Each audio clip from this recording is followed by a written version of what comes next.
It was a busy day downtown for sports fans between the Avs game and the Rockies, of course, hosting the Dodgers. And just as everyone was trying to get home, fans hoping to catch a ride home from Union Station were met with delays because someone decided to park their car in the middle of the train tracks. RTD says they discovered the parked car around 2 p.m. today with no one inside, and no one knows how it got there.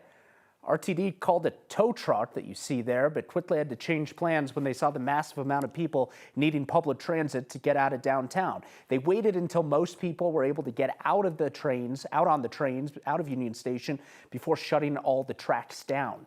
Bus shuttles were used to get people waiting to get home out, and customers on the A and N lines were expecting slower speeds and delays. They also say, RTD does, that no trains hit the car and no one was injured. All right, now let's talk about your forecast, which has really been up and down for days, Corey, and we're not done on that roller coaster yet. Nope, we're still on the way up. So we're going to have a few more warm days up until about Wednesday, and then we'll start to ride back down, probably for about 4 or 5 cooler days. Take a look at the city of Denver right now, live camera. You can see the waxing crescent moon up there just to the west of town right now. Temperatures pretty mild in the city, 59 degrees. In downtown Denver, already down to 45 out at the big airport. Denver International Airport's always a little bit colder. Here's your temperatures across the state tomorrow morning. Not quite as cold as it's been the last few days, but still in the 30s. We only have one freeze warning that's out here towards the northwest part of the state. 25 to 29 degrees can be expected in that growing season part of the state. And the warm temperatures in the afternoon, it's going to be even warmer than it was today. We could make a run at 80 degrees. I think we'll probably see some 80-degree temperatures right here in the Denver area.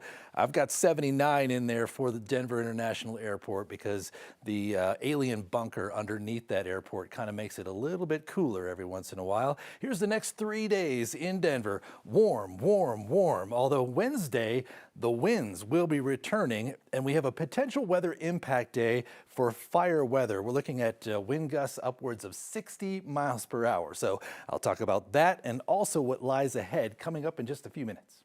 Yeah, and speaking of Wednesday, parts of the state preparing for some very strong winds, more dry conditions. Now, Xcel Energy says they may do some power safety shutoffs this week to lower the risk of wildfire. Xcel has not said this is official yet, but they will be watching that forecast closely, specifically western Colorado, and the winds likely to peak there on Wednesday.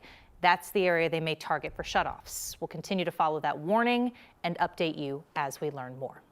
Monday will mark 27 years since a day that left the country shaken. 13 people were killed, and more than 20 others were wounded inside Columbine High School on April 20th, 1999. A 14th victim, Anne-Marie Hochhalter, died last year as a result of injuries suffered on that day. Tomorrow, more than 1,000 Columbine students, faculty, and families will remember the lives lost on their 10th annual now, day of service. And they're inviting others to find their own ways to give back to the community on this day. The school actually has a list of resources for anybody who wants to start their own service projects. You can find that on the website columbineservice.org.